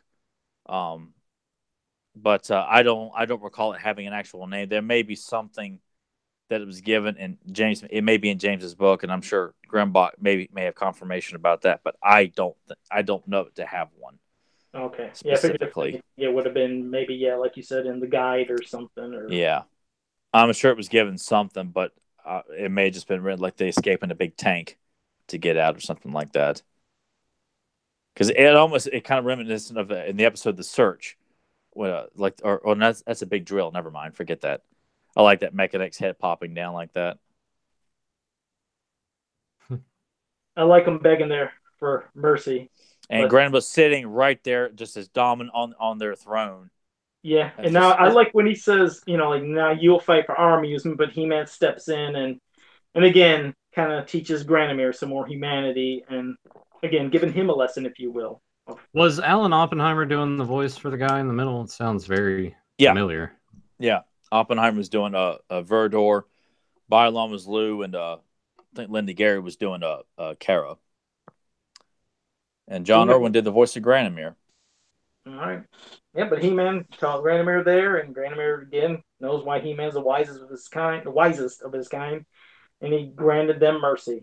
But yeah, you're right. It leads to a little moral at the end, but I like this. Like, yeah, we're mercy, but we're gonna burn your ass. Burn it down. We're gonna burn it down. You ain't gonna be doing it no more. We're gonna make sure you don't do it. So, and they were always talking about the beauty of the world. So I like how they said, well, if you're talking about it, why don't you do it? Why don't you use your intelligence powers and try to bring back the beauty of your world that you keep talking about so much? I like that too. Yeah, I mean, it really it established that these villains are going to get the comeuppance, but it's also, look, you can learn from this mistake. What you did was wrong, and we're going to punish you for it. But at the end of the day, be smart. I thought these guys were so pompous that I couldn't stand. I thought Kara was hot, but like Bylon and Verdo were such pricks.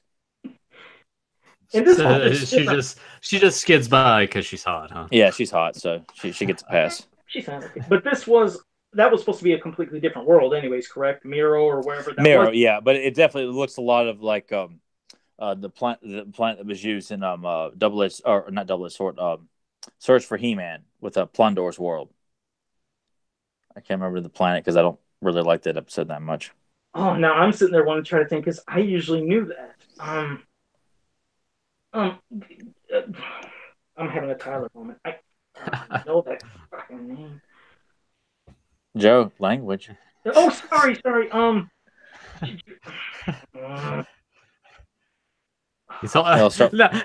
See, that's perfect. He's actually holding his head how we always talk about. Yeah, he's just always grabbing hold of his head. He's having those. There's his moral, though. Yeah, I absolutely love this moral. It's just a very because we're all three of us are dog lovers, and this hits home for me whenever I watch this because it's a very simple but very powerful message.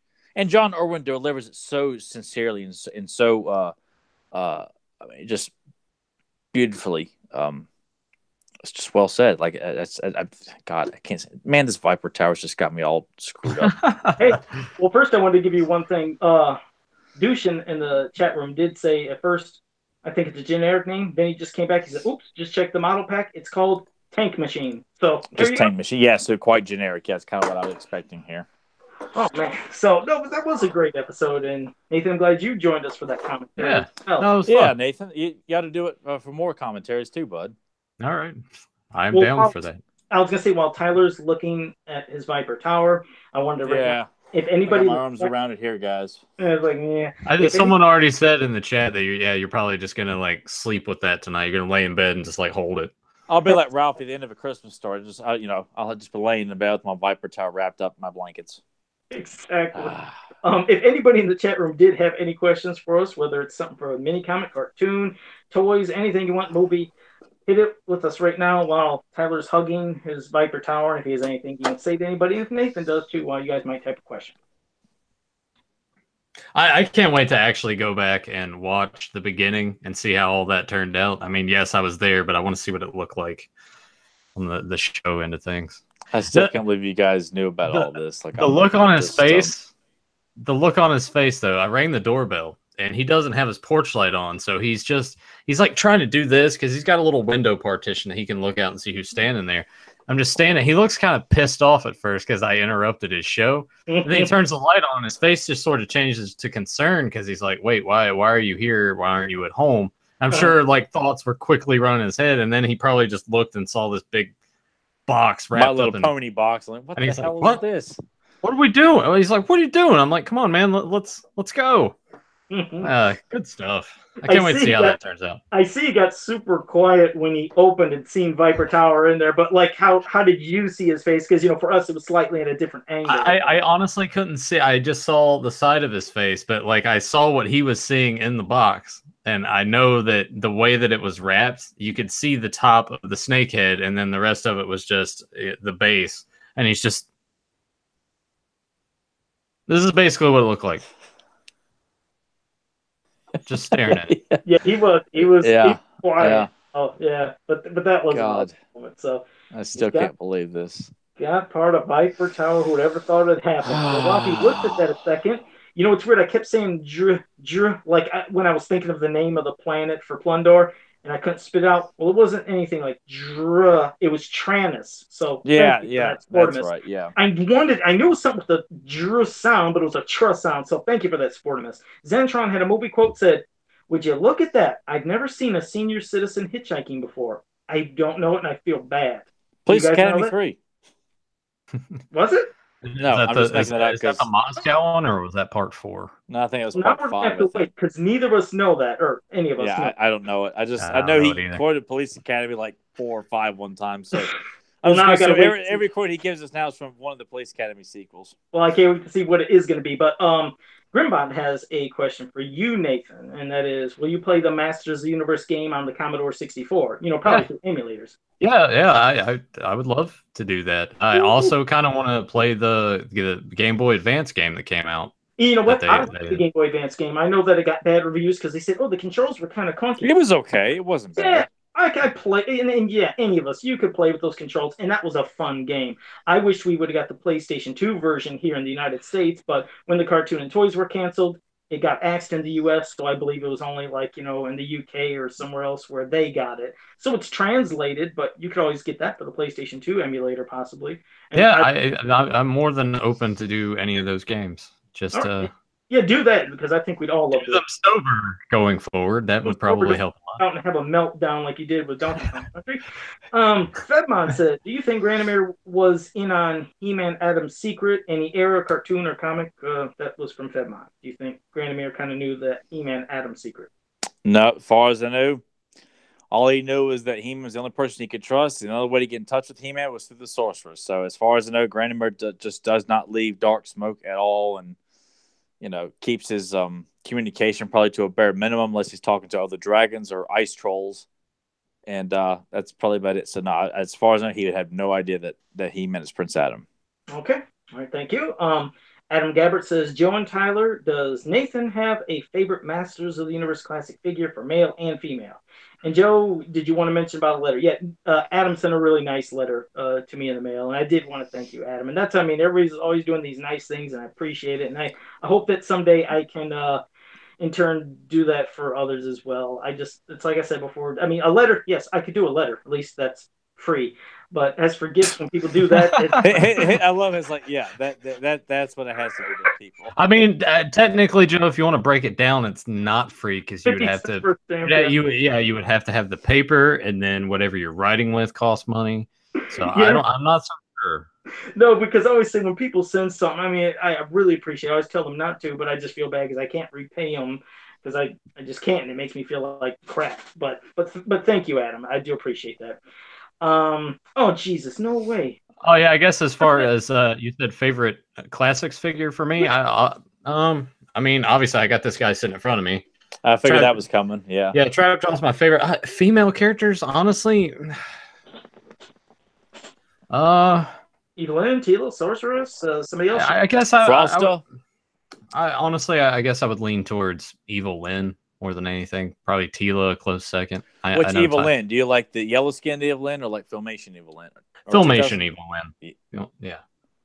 My figure is Shikoti. I always wanted her in figure form. When she came, I was like, she looks evil and she looks sexy all at the same time, but it's like just so imposing and dark and just, I don't know. I always had a thing for like these red lips and kind of vampire. She always reminded me of the cover of The Howling 2 and Fright Night 2. I know what you mean with that one. The Fright Night. Yes. Yeah. Perfect. I like that. Yeah, it's just sexy evil. So yeah. Right. Zentron said it was Friday the 13th Part 3. Was that the old guy with the eye that was in the room? It had to be then, yeah. I don't remember them saying that, but thanks, Zentron. You make me feel like a moron. You won. You beat me on a Friday the 13th thing. I didn't think that would happen. So what the hell did that happen? That usually... Damn, only Tyler got me with a Friday. Why is it Part 3? I always say I love Part 3. Tyler's got me with a quote from Part 3, and then you did. So, yeah. So clearly Joe just does not watch Part 3 all that much. Jesus, I'm going to have to go back and watch it a little more. Let me see if... Debbie said that when they pick up Abel. What? What? Abel? Is there somebody named Abel in Part 3? Now I'm losing it again. Abel? Do you remember anybody named Abel? Or they mean... What? I got to go to another question because I've gotten so confused. Speaking of last night, was Nathan feeling a little hungover today? Because not really. That's it. Me being hungover depends on usually how late I'm awake. So if I'm drinking into the wee hours of the morning, I'm still going about 4 or 5. Yeah, if I wake up the next day, depending, usually not feeling like the best, but it's never been absolutely terrible to where I can't function. Nice. It was horrible. There's just me, I speak a million miles an hour, so I can take a 10-minute story and put it into a 1 minute. Nathan put up Donkey Kong Country stream last night where he was playing, and I was giving him some crap. I always like ribbing him, but he was drinking. He was starting to get a little loopy. But during the game, he died on this one level. Then he died again and again and again, and it just snowballed to hell. And he lost it. He lost it so badly. He quit, ended the stream, and deleted the video. So you guys, Nathan. A quick perspective. I went into the level with 28 lives, and when I stopped, I had 4. That's how many times I died on this level. So yeah, it was. I should have left the video. I regret it. I should have kept that up because it up until that point and the frustration setting in, it was a lot of fun. Emily had a lot of fun interacting with the chat. It was a good time. Yeah, we had great stories, and then you ruined it, and you erased. Yeah, I ruined it. I get to see it now. They had some good moments. Thanks for that, Nathan. Sportimus said, "How about you, Tyler and Joe? What are your favorite classics figures?" So, Tyler, what are some of your favorite classics figures? Really big on the Too Bad, Blade, Cyclone, and Mossman, and Clamp Champ, and Lizard Man. And if you want female, it'd probably be Frost or Castaspella. Right. Shikoti, I just felt like I would say her, but I kind of felt like she's lacking a little more detail that I would prefer. I kind of wish they'd added a little bit more. As like I look at Castaspella and Frost, and they got a lot of detail in their faces. I just wish Shikoti had been given a little bit more details. Otherwise, she'd have taken the top spot. I still like her a lot. So for a female, well, she's the best female character of all time. Period. Like, there's no female stronger than Shikoti. But I do. Yeah, for me, Shikoti would be for the female. But when it comes to some of the male figures, I was always a sucker for Extendar when I was a kid. I just loved just doing the gimmick of having him get super tall. This one, it's a different way it happens, but I love Extendar. I love how Saurod looks. Saurod looks so damn wicked. And just because it was a dream come true since I was a kid, when I was like 10 years old naming them, when Sky High became reality, when my name became a figure's actual name, I lost it. So Sky High just for that. Plus he does look cool as hell, but I mean, you can only imagine. You're a kid and you're saying that forever. You make up some little fandom. You say the name so much throughout the He-Man community that catches fire, and they used it officially. I lost it. Okay, so now why is it okay for Joe to be excited about that? But I have my face plastered as the son of He-Man, and somehow I'm an ecomaniac here. Hey, See, that was like a one-time thing. Like with you, it's how many times has your face been on all of these? Like at least 52, at least. It's everything from He-Man to G.I. Joe to Thundercats to anything you could think of. Tyler. At least 12 He-Man adventures, and there's another one in production. And then, not to mention the ones that Kevin has done for me over here. So, and I've got another one right here. Yeah, so 52. So there you go. Can you now understand the ego? It's like it's everywhere. It's spread through your whole entire room to every property around you. So that's why. Someone else is actually doing a drawing of us. And as they were sending it to me, because it showed me, and it's from, like, took inspiration from last night and shows me kind of like cursing, and then there's a pony on my shoulder. It says, "Gonna say I was drunk." And then Joe, you're getting drawn in here. He says, what's the thing? I may draw Tyler on a separate sheet of paper and glue it to this one because his ego is so large. I like that. I like that touch. He's like, I like the big ego. He's going for realism, and I can appreciate that. He wants to find the reality in the Fans of Power artwork. So I can appreciate that. He embraces it, so there you go. That is good. They said for each of us. Now, see, I don't know how many things Nathan bought, and of course, I just couldn't afford to buy. Starting 3 years ago, I haven't bought any more real figures. But he says, "What's our classics Masters Universe Grail?" I mean, I guess I don't. I'll just go with Sky High. I don't want to say. I could say, Castle Grayskull because it's so damn amazing when it came out. But I like Sky High. He's my Grail just because I'm happy about him. That's all. I don't. There's not really a Grail for me in the classics line. It's just nice to be able to. Because you're just starting to collect them. Yeah, more or less. My collection of these guys is very, very small. So, I mean, having Trapjaw was kind of the main thing for me to get. Maybe Tri-Klops next on the list, but man, that's so much money. So much money. It's a bummer. I'm hoping maybe one day Tyler and I will go to a flea market and there'll be a guy. It's just, $5. Yes. I get lucky someday. I'll give you $4. I'll still try to haggle. You got to haggle. Good to haggle. You have to haggle. Tyler, what about you? You have a Grail piece for your classics?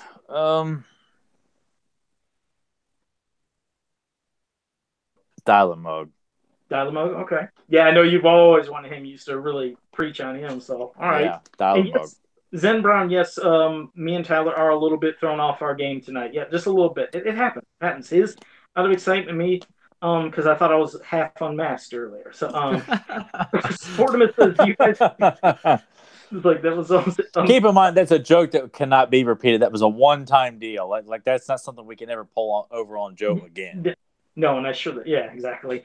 Sportimus says, "Do you guys collect or have interest in any of their toy lines, and what are they?" Let's see if I can maybe do this without hitting stuff. Can you see the Friday the 13th stuff? I mean, it's blurry, but we can see.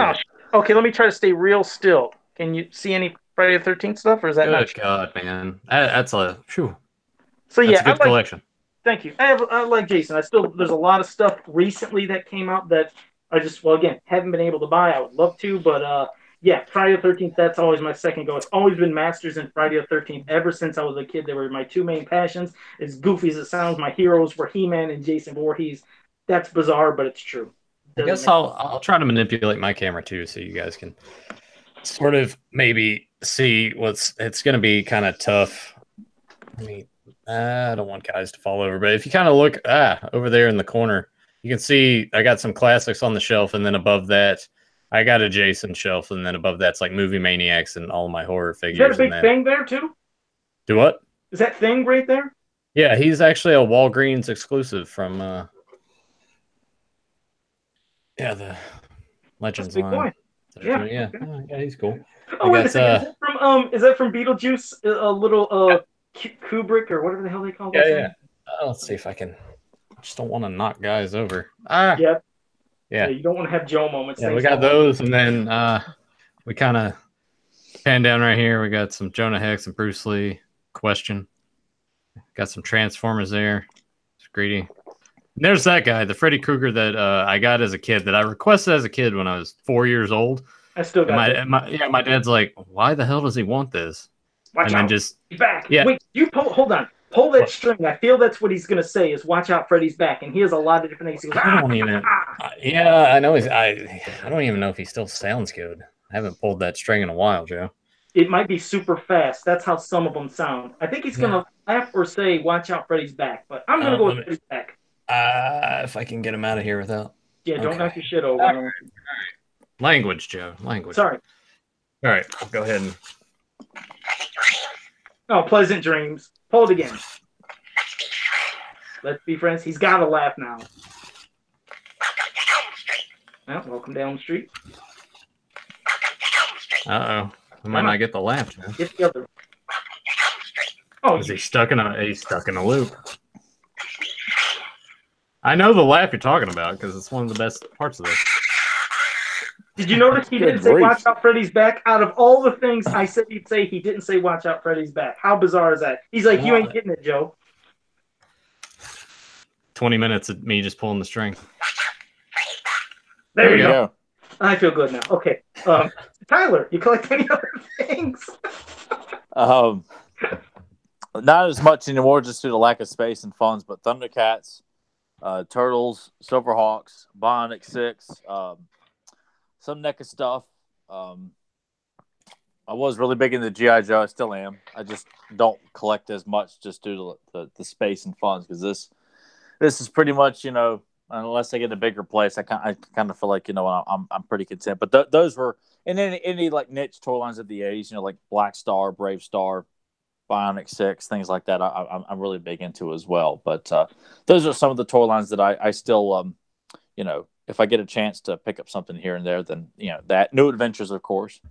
But yeah, those are some of the ones that I still like to, if I'm at a flea market or a toy sale or something like that, comic book show, always on the eye for some of that stuff. All right, awesome. And I didn't know if I acknowledged Who Dat Whale. I didn't even know when you joined us. This is the first time I think I've seen him, so I don't think I did. So thank you for joining us, and I apologize if I didn't catch you earlier. Maxworks, our good old buddy Carson, said, "What is the channel's name? I searched a few words, but no luck." What channel did he mean, Nathan? Because I might have... he's just asking where I stream the video games, and I think they kind of mentioned it. But it's on the Beyond Retro channel, so... Okay, and I noticed I went to my avatar again when I was talking. Even for a second, I seen the Fans of Power avatar, but yeah, I'm really having a bad issue with it. And honestly, I want to say it's just Google, because every other website I open up has been fine, but when I went to upload that, it was just slower. There's something just sort of lagging about it, because I'm even watching here. Yeah. And the video on my end is not as sharp as it usually is. So yep, that must be it. And and Zentron, he said it was Andy. It wasn't Abel or whatever, so that must have been a little typo when he did that earlier. So just want to scroll down. I want to see if there's anything I missed, just to make sure. Did I miss anything, Nathan? Because I know sometimes you catch onto the chat room quicker than me, but I think that might have been everything, because then there was a lot of chatting back and forth, I think. Yeah, Who Dat Wells asked if we remembered Guts. I think we covered that in episode the toy 2? line or the show. I want to say the show. I'm assuming he's talking about Nickelodeon Guts. Like maybe I don't know. So maybe I might have been talking about the toy line, like the little army men, the 2-packs of he could have been talking about that too. Maybe. Yeah. I have those if he was referring to that. I liked both, even though Mike O'Malley was a terrible game show host. Yeah, Mark he Summers was is not the that only good. good one. Mark Summers is the only game show host that worked for those damn shows. Oh, the new, like I said, Double Dare, it's still just like the old one, but they have a new host, and Mark Summers is like a co-host who's the guy that tells the old dad jokes. That he's like still like that. They're still the same format. Still do. I was like, oh come on, because there was one episode when the girl, I guess she had her voice went out on her, and Mark had to host it like the old days, and it felt just like the old days. I mean, she is very nice to look at. Don't get me wrong. Just I was like, maybe let her be the sidekick and jumping around or something, because Mark just delivers it so well, good. they don't need a sidekick on Double Dare. Like, Mark didn't have that. He just has the staff and Harvey to announce the show, and that's really about it. Like, you don't need a sidekick. Well, I just admit I kind of, I like looking at Liza Koshy, so I kind of wouldn't want her to go away, but right. Yeah. It has been specified the toy line. Guts. Oh, I did like the Guts toy line. I thought it was a badass toy line as a kid. Absolutely. Another line that just doesn't get talked about much. Yep, never. Yeah, I never played with. I don't even remember that. I'll have to look. I could have swore I thought Nathan had one of the gut figures or two, like on the shelf, like when he still lived at home. I remember. I thought he probably didn't even know what it was. No, Hey, no. What I'm hoping is now, there was a question I asked in Beyond Retro to all the listeners earlier. Nobody was able to get back with me. I'm hoping somebody here could remember. I collected Beyond Masters of the Universe. Sometimes as a kid, you get random different things. There was this, like a facade of a castle.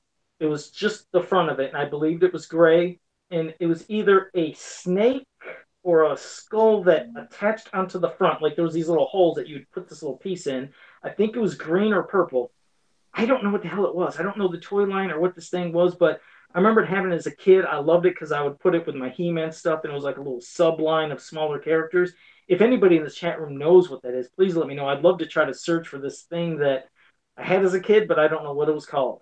Love that thing, so maybe somebody would be able to help, and that's why I had to bring it up. I was just hoping it would pop up there in the chat room with an answer. I'm telling you, Joe, just post it on Facebook, and you'll get the answer in like 10 minutes or less. I might try that, but well, I think that's it. Those are all the questions and everything. So, well, Tyler, I think, do you have anything you want to say in closing? I know you're pretty speechless with Viper Tower. If you want to close with saying your thanks to Nathan or something else, go ahead before we wrap it up. Yeah, not like I'm going to get enough of that when the show goes off the air. Yeah, but I'm going to make it public again. Thank you again so very much for this, Nathan. This is... I can't believe that's been sitting in my house for like a week and a half. What I should have done is taken it out of there and just like kind of put part of it in the frame today to see if you'd even notice. That would have been hilarious if you just wouldn't even have noticed it. I think we might pass on Tyler to say anything else because I know I can hear it in his voice. He almost sounds like he's a little emotional.